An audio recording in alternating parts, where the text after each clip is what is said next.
Friends ఇప్పుడే అందిన వార్త మారిన 10 కొత్త రూల్స్ అనమాట. రేపటి నుంచి అమలుగా లేటెస్ట్ అప్డేట్ అయితే రావడం జరుగుతుంది. సో ఇప్పుడు అప్డేట్ వచ్చింది. కంప్లీట్ ఇన్ఫర్మేషన్ అయితే తెలుసుకుందామండి. ఇటువంటి లేటెస్ట్ అప్డేట్స్ కోసం మన ఛానల్ సబ్స్క్రైబ్ చేసుకోండి. చూసిన ప్రతి ఒక్కరు కూడా ఒక లైక్ అయితే చేయండి.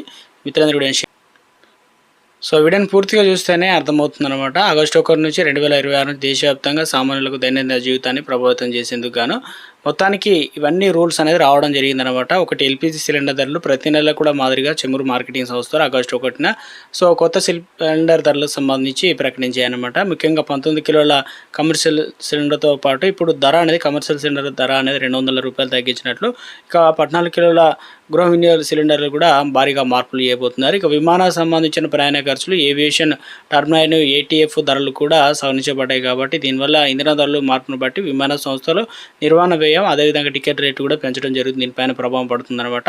ఇక రైల్వేలకు సంబంధించి కూడా అప్డేట్ ఇవ్వడం జరిగింది. తాత్కాలిక టికెట్ బుకింగ్ విధానంలో కీలక మార్పులు తీసుకురావడం జరిగింది.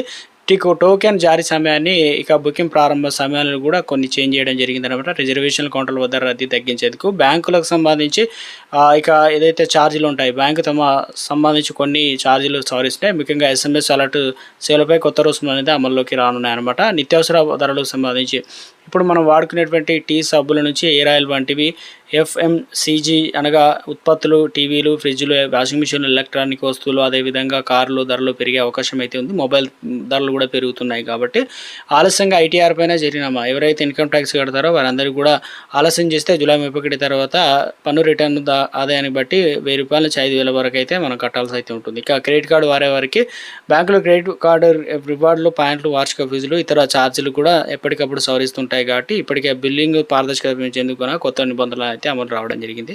కొత్తగా CKYC అనేది 2.0 అమలు తీసుకురావడం. ఇవి బ్యాంకుల్లోనూ బీమా, ఇన్సూరెన్స్, ఏదైతే లైఫ్ ఇన్సూరెన్స్ అంటారో బ్యాంకులు అన్ని రకాల బ్యాంకుల్లోనూ, మ్యూచువల్ ఫండ్స్ కంపెనీలోనూ CKYC అనేది ఒక ఐడి లాంటిది, లేదంటే ఒక ప్రత్యేకంగా కేటాయించారు. దీంతో ఒకసారి KYC పూర్తి చేసిన వినియోగదారులు ప్రతిసారి అదే పత్రాలు ఇక బ్యాంకు వెళ్ళి ప్రతిసారి జిరాక్స్లు అన్నీ కూడా ఇవ్వాల్సిన అవసరం లేదు. ఇక అది కస్టమర్ల ఇక ఏదైతే వారి పూర్తిగా అయితే చేయడం జరుగుతుందన్నమాట. GST నిబంధనలు.